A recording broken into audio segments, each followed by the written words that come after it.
ఇక ఈయన మొత్తం ఇండైరెక్ట్ గా బీజేపీని గెలిపేయడమే టార్గెట్ గా పెట్టుకుంటూ రాహుల్ గాంధీ గారు గమనిస్తలేదు. మహారాష్ట్ర పోయిండు, ప్రచారం చేసిండు. మన బార్డర్లో 59 నియోజకవర్గాలు ఉంటాయి, 37-38 నియోజకవర్గాలు డిపాజిట్ కూడా రాలే. హర్యానా పోయిండు, ఆడ కథం పట్టించిండు.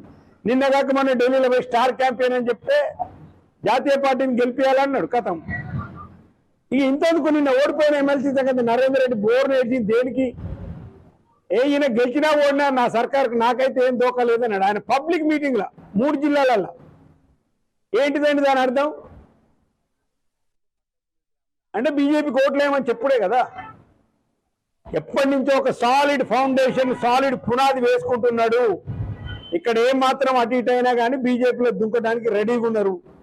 చంద్రబాబు నాయుడు కూడా ప్రధాని మోడీ గారు ఒక టాస్క్ అప్పచెప్పిండ్రు. అయ్యా నువ్వు ఏం చేస్తావో తెలియదు కానీ మీ శిష్యుని మాత్రం మనం చిటికేసినప్పుడు టక్కు నీళ్ళు దూకేటట్టు చెయ్యి అంటే. ఇప్పుడు ఏంది ప్రయాణం అంటే రేవంత్ రెడ్డి టు మోడీ ఓయా చంద్రబాబు. ఇది ఇప్పుడు జరుగుతున్న ప్రత్యక్ష రాజకీయం ఆంధ్రప్రదేశ్. చంద్రబాబు నాయుడు సీఎం అయినాకనే ఇక్కడ వలసవాద ఛాయలు ఆల్రెడీ వచ్చినాయి.